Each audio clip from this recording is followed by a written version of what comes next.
Free চিকিৎসা সেবা, free চিকিৎসা সেবা, ফ্রি চিকিৎসা সেবা।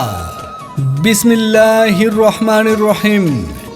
সকল প্রশংসা মহান আল্লাহ তাআলার। সেবার প্রত্যয় আমাদের মূল শক্তি। রবের ইচ্ছায় মিলবে রোগ মুক্তি ইনশাআল্লাহ।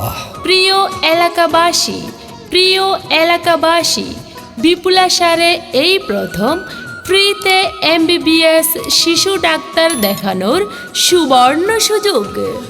আগামী 11ই মে রোজ সোমবার সকাল 10 ঘটিকা হইতে বিকাল 5টা পর্যন্ত বিপুলাসার পূর্ববাজার বিসমিল্লাহ মেডিকেল হলে সম্পূর্ণ বিনামূল্যে চিকিৎসা সেবা প্রদান করা হইবে। সম্পূর্ণ বিনামূল্যে চিকিৎসা সেবা প্রদান করা হইবে। চিকিৎসা সেবা প্রদান করিবেন doctor Mostafizur Rahman. Doctor Mostafizur Rahman, MBBS, PGT medicine, DOC